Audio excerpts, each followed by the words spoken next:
Good morning and welcome back to another episode of GM Philosophy in the Morning. I'm the GM Philosopher, and today we're talking about 3 things that you can do, 3 mistakes you can make that can actually ruin a D&D game. Now, this is actually a very real thing. If you play D&D long enough, you're going to come to the realization that if you are not a little careful, you can ruin games. Like GMs can ruin games 100%. And this is an unfortunate thing to think about in here, but it is true. With that being said, you got to try pretty hard. You got to make some pretty big mistakes to ruin a D&D game. But these 3 mistakes will do it. They will they will coup de grace your game where it stands. Your game will fail its death saves. It will not make it, okay, if you do any of these 3 things. And all 3 of these things are important. So without further delay, let's dive in and talk about these very important mistakes that no GMs should be making ever. Mistake number 1 on this list is making players feel like they can't do anything. So here's what I mean by this. Let's say that the players are, walking along in the street and one of them says, "So what do the stores look like?" And then the GM kind of says, "Well, you just see a general range of stores. It's just a normal street." And then the player says, "Well, is there a blacksmith within sight?" And then the GM says something like, or you rather, as the GM, say something like, "That doesn't matter. That wouldn't help your mission anyway. The point is to get to the end of the street." Now, this kind of gameplay probably isn't super common, but I have seen it before. And basically, any situation where the players think to themselves, I might want to do something. And then they maybe even tell the GM, "I'm going to try this," or "I'd like to try this." But then the GM just stops it. Just absolutely stops it. Like maybe, for example, the players are in a meeting with the enemy leader, and one of them says, "I'm going to pull out my bow and shoot at the leader." Okay, I'm going to shoot him. I'm done talking. And the GM says, "Oh, no, you can't do that. You're actually in like a diplomatic meeting and you agreed to be peaceful." So like any situation like this where the GM just like says players can't do anything, doesn't let players do anything, doesn't give players any options, doesn't give players any choices, this will absolutely 100% ruin the game for the players. I feel like this goes without saying, but I've seen this a very limited number of times in my gaming experience, and I am embarrassed to admit that back when I was a younger GM just getting started, I even made this mistake a few times. I learned the lesson by having players get mad at me over it and realizing they had a point. So what should you do instead? As a GM, if you are running a game and players want to do a thing, but you realize that it's probably not physically technically possible. For example, if you guys are walking along and the player says, "I want to run up to that store and I want to lift the whole store up and just move it next door and put it down." And you think to yourself, okay, there's a lot of reasons why this is not technically possible. There's a lot of reasons, okay? But you don't want to be that guy. You don't want to be that GM who makes players feel like they can't do anything. How do you run the middle of the line? How do you make this work? Okay, here's what you do. You say to the player, "Okay, so, you tell them about the store. The store has a rock front. There's a door, a wooden door. There's actually a glass window, like a storefront. So this is a fancy store. There's glass in the front. The roof is made of wood shingles. So describe how you're gonna like pick it up. Like where exactly are you gonna grab it? So the player maybe runs up there and they say, "I'm just gonna reach under the front of the store." And then you say, "Okay, so as you try to stick your hands under the store, you realize that they kind of like slam up against the rock foundation. It seems as though this rock foundation goes into the ground an undetermined number of feet. What would you like to do with that? What would you like to do with that?" And then they might say, "I'm just going to punch my fists right through the foundation." You would not believe how many times I've had players try to do things like this. This is why I'm so comfortable with this line of reasoning.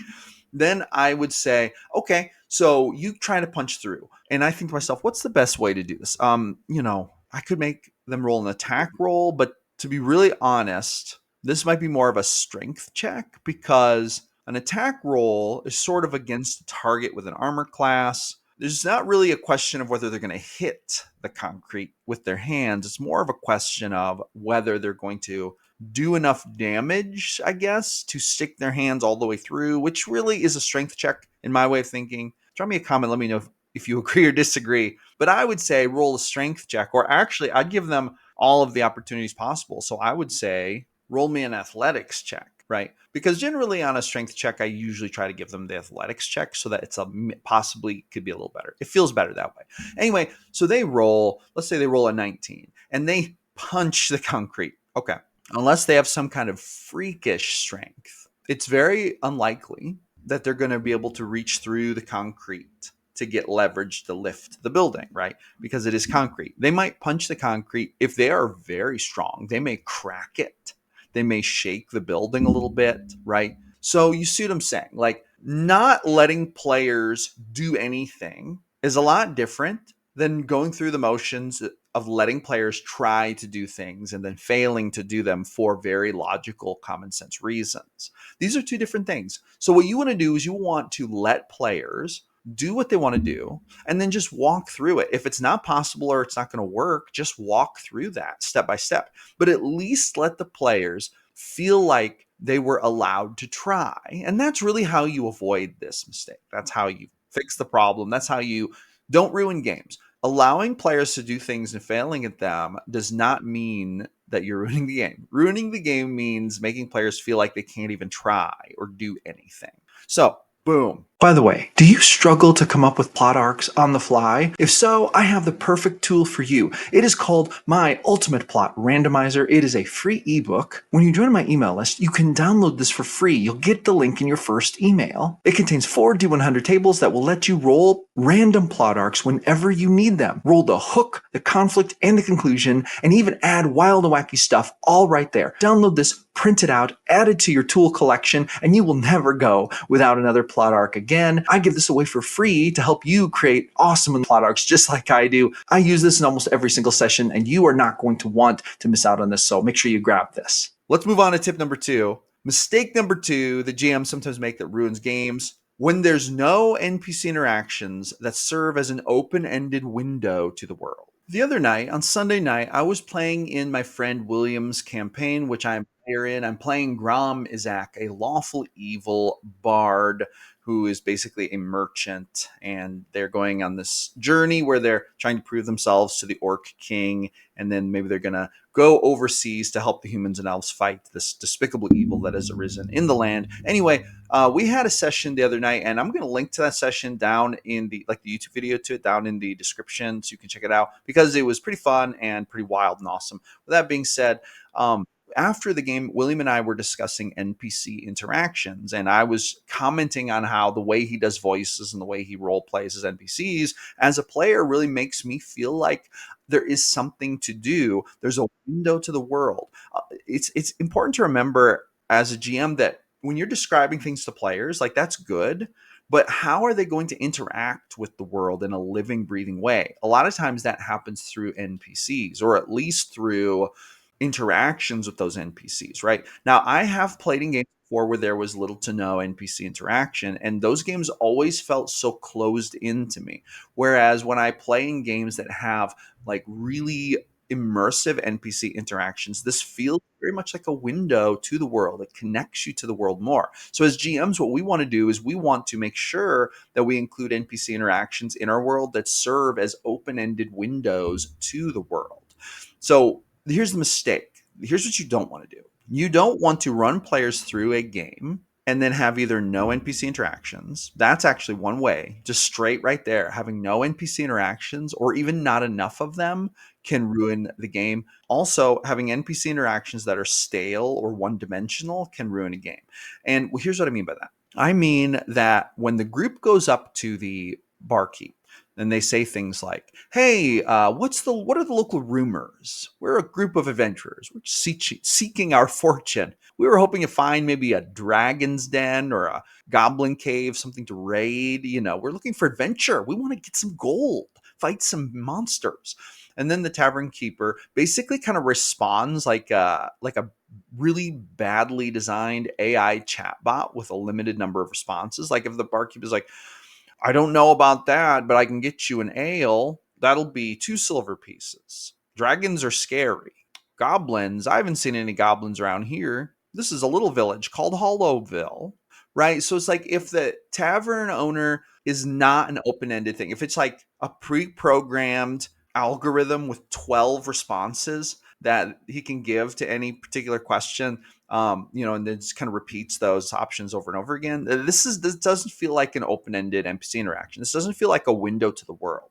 Whereas if the tavern keeper is more like a living, breathing person with their own opinions, their own ideas, their own outlooks, this gives the players another view, another window into the world. So what would be better is for the tavern owner to say something like, well, I don't know much about dragons. I don't know that I've heard tell of a dragon around here ever.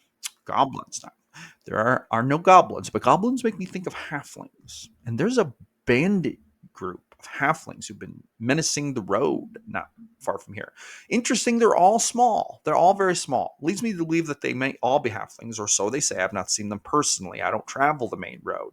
With that being said, I have heard tell that they hold up travelers on the road, usually between right before sundown and sometime before midnight. Seems to be when they post up, when it's getting dark, right near magic hour.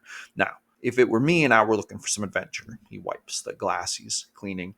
If it were me, I would set out just about sunset on that road, looking fancy, looking well dressed, carrying something that looks valuable, and I'll bet you dollars to wagon wheels, you'll find you some adventure. Whether or not you want it might be another question. Kind of refill that ale for you. See, now this interaction gives the players way more of a window, a glimpse into the world. And of course, there are many different ways you can role play NPCs. NPCs can be grumpy, they can be flirty, they can be introverted, they can be very outspoken, they could be liars, they could be manipulators, they could be trying to take advantage of the party, they could be a little indifferent, a little narcissistic, whatever it is. But the idea is giving them their own personality really helps to build immersion and makes the interaction so much more fun. So that's how you avoid making this mistake when running games for your players. And this is how you avoid ruining games with zero NPC interaction or a bunch of hollow, empty NPC interactions that don't feel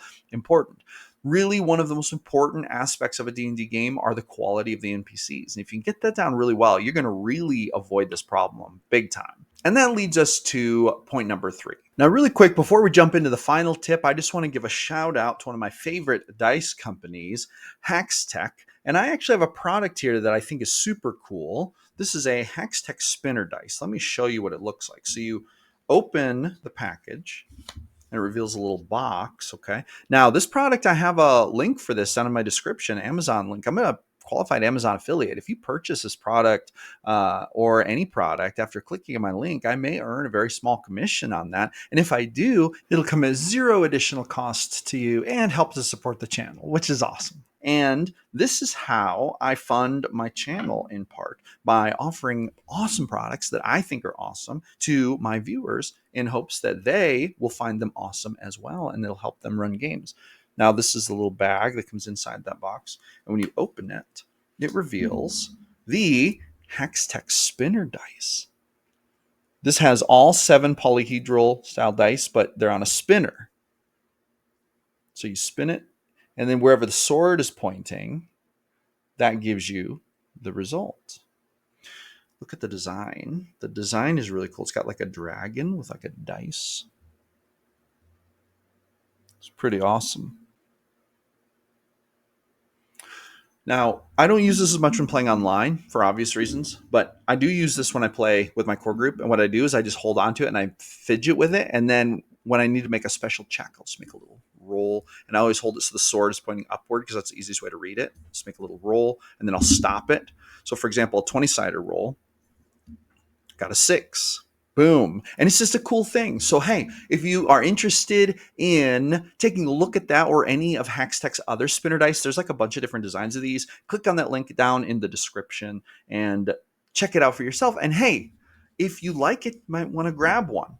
Grab one for your GM friend or grab one for your DM as a DM appreciation gift. And hey, any purchases made may earn me a small commission, and that helps to support the channel, which I really appreciate. So thank you all very much for watching my little commercial here. With that, let's get back to our point number 3. One of the biggest mistakes GMs can make that can actually ruin D&D games when they make player choices feel truly meaningless. Let's talk about this. One of the most important aspects of the player engagement enjoyment part of a D&D game is that players feel like their choices mean something and that they matter in the story. And when GMs do things to derail this or to take this away from players, this really ruins immersion. It breaks the illusion of reality, and it makes the game feel kind of pointless and meaningless. It makes players think, well, why am I even doing this? What's the point of all this?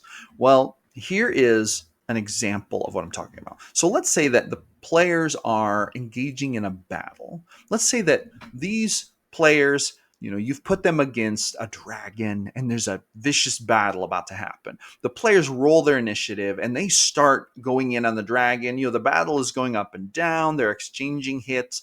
They're landing some blows. They're taking some blows. Okay. Let's say, for example, though, that you don't track any of the damage the players are doing. And you just think to yourself, well, I'm just going to have them hit the dragon at some point and kill it, probably. Like maybe you're thinking to yourself. So you've already kind of predetermined that the players are going to win the fight. Then the players are, landing and they're calling out damage and they notice you're not writing it down. They notice you're not even paying attention to it. And then at some point, one of the players who's starting to get a little wise to this tactic, they say, hey, GM, how much damage have we done to the dragon? What are you going to say? What are you going to say? I've added it up in my head and it's not enough to kill him yet. I don't know. I don't care, right? There's not really a good answer to this. And this is just one example of a situation where you're kind of taking something away from players that is sort of like their right to do, which is have their choices matter in real time. And let me be clear about this. This is a lot different than 3 HP kobolds. If they're getting swarmed by a bunch of kobolds and you don't track necessarily how much damage is done to each kobold, that's a much different thing. If a player is like, I do 7 damage to the kobold, and you're just like, oh, well, he's down. Or a player misses a kobold, obviously he's not down. If a player does 1 point of damage to a kobold, you might think to yourself, well, I know that if that kobold hits again, he's going down really, so I don't need to meticulously track the HP on 12 different kobolds. Though, to be honest, I do. That's just me. But leave me a comment. Let me know if you track individual HP for these things. But you know what I'm saying? That's different than like the boss. It's different than a big monster or a dragon, which is going to require a lot of cumulative damage to take down. But then the players notice you're not even caring about the damage. They're telling you, oh, I did, 9 piercing damage. You're just like, okay, it's your turn. And they notice you don't do anything with it. This starts to make it feel like it doesn't matter, right? Whereas if you're like, how much is it? 9? Okay, you write it down. It's piercing. Okay, write it down. Was there any magic on it? No. Okay, you write it down, right? This makes the players feel like it matters, but it's not even about making the players feel like they matter. It's about actually having the players matter. They're going to feel it. Okay. They're going to feel it if it's real. But here's what you don't want to do. You do not want to take that away from them. Okay. Now, here's how you avoid this. You avoid this by letting the players' actions matter. Okay. This also could come into play if the players are fighting a dragon and 3 turns in, you have a god come down and smite the dragon. And he says, you are going to die. You suck. And then he leaves. It's like, what a feel bad moment, right? What a feel bad moment. Let the players do this. Instead, the god might, I've done something like this. They pray to the god, help us because it looks like we're losing against this dragon. And then the god basically sends out a little beam of light. And then a small stone appears. And then it's glowing with magical energy. And they all hear a little voice in their head that says, touch the stone. Right? So maybe one by one, they run over there, they use their turn and they touch the stone and it gives them a little message. It says, I cannot interfere in this mortal business. However, your actions prove worthy to me, and I am going to grant you a small boon. Let us see what you make of it. It is a test. And then the player gets one, like they get advantage on their next attack roll. So they get like a little blessing from it, right? So it's like, that's a lot different. That's just like, the players get a little something extra because a player did a thing to get an extra thing, like the player prayed. The player prayed. I can't talk. That's different than having a feel bad moment where even though they've been fighting their heart out, even though they've been trying to beat this dragon, someone comes in and saves them. And it's like, for what? Why were we even here? Why were we even here? Right? That feels so weird and bad. And so, as GMs, we do not want to put players in that situation. Here's what we want to do instead: we want to be real about the fact that if we let players really matter, it's also true that we might have to let players perish. We might have to let characters be destroyed in the fray. This is a risk that we want to be willing to take as GMs. And if we're not willing to take this risk, we're going to take away a lot of player agency and a lot of important player immersion. And so, what we want to do is we want to make the players feel like they matter. We actually want the players to matter. One of the best ways to make sure that you let the players matter is by, for the most part, having them be the most powerful things in the general area, except for the stuff that wants to kill them. And then have that stuff very aggressively and actively try to kill them in a very well thought out and strategic manner that will be difficult to deal with. And then if the players survive, you can say, I'll be honest, I didn't think you guys were going to survive that. If they don't survive, you say, got to be honest, I'm not super surprised. That was going to be a difficult challenge, right? So it's like, this is how we let players matter. But here's the reward. When players actually get to matter big time to the story, to the point where the GM is like, oh man, this is going to be rough. You guys are it. Like, if you don't pull this off, it's not going to get pulled off, right? Like, if you can give the players that much meaning in the story and give their characters that much a big of a role, when they succeed, it's gonna be so much fun. They're gonna be like, oh yeah, heck yeah. It's gonna make them feel a sense of pride. I sensed this the other night playing in William's game. My character was part of an adventurer group who had won 2 rounds in like the Coliseum, and they're getting ready for the third one. I carry a sense of pride kind of as a player that my character was part of a winning match twice, and now they have a third match coming up. And he's confident that they can win, but he's also a little apprehensive. And I'm a little apprehensive. I'm like, this is going to be the biggest challenge yet. But I also have faith that my character's actions will matter. If I make good, strategic decisions with my character during the game, there's a good chance they're going to win because they are fighting another adventuring party that's about the same size as them. So it seems relatively evenly matched, relatively. One side may have more advantages than the other in some ways, but, it is just, in the world, it's a contest that my group is up against that they're choosing to partake in. So this is the challenge set before them. With that being said, I have faith that we can pull it off, but I also know that it's going to be very dangerous. And this makes it feel like it matters because it makes it feel like what I choose to do with my character will have an impact on the output of the situation. If my character chooses not to show up for the gladiator contest, the rest of my party's probably going to die because we'll be outnumbered. We're already outnumbered by 1, actually, though we might turn the tables on that, but we might be outnumbered even more. Plus, my player is the bard. He's like support. So he actually does a lot of pretty important supporty type things. So they will be left without their support if he doesn't show up. So having the players know that they matter, having it so that they know that their choices matter, this is a surefire way to avoid ruining your game over the problem of players do not feel like their choices matter. That is a bad problem to have, and you do not want to create that as a GM. So the best way to keep that from happening is to let players know that their choices matter. And the best way to let them know that is to actually make it so that their choices do matter. And one of the best ways to do that is to draw up the stats and say, these are the stats, this is that. If they can't pull it off, they can't pull it off. And that's just all there is to it, right? You let it be there. Like one time I created a big bad and I said to the group, I showed them the folder that had all the stats in it. And I said, listen, guys, I'm just to let you know, this is the big bad of the campaign. I've already put the stats together. Whether or not you will be ready to face him, that is up to you. That's up to how you prepare. That's up to how you chose to level up. That's up to a lot of stuff. But I will tell you, the stats aren't changing. If you're not ready, you're not ready. If you're really, really, really, really ready, great. All the more for you. None of that is going to change what's in this folder, right? And I was kind of telling them, and several of the players told me that was really important to them. It made them feel like their choices really made a difference, and it made that combat so engaging. The players did end up winning. They had to be extremely creative and do some wild stuff, but it was awesome and it was so much fun, and we still talk about it to this day. So with that being said, drop me a comment. Let me know what you think about this. I think that these are the three most common mistakes that ruin D&D games. Let me know if you think that I've forgotten or missed any. I would love to hear your take on it. With that being said, that's going to wrap up this episode of GM Philosophy in the Morning. Thank you so much for coming back for another episode of GM Philosophy in the Morning. I'm here every single day creating content about the best game in the world, D&D. So I will see you awesome people on the next one.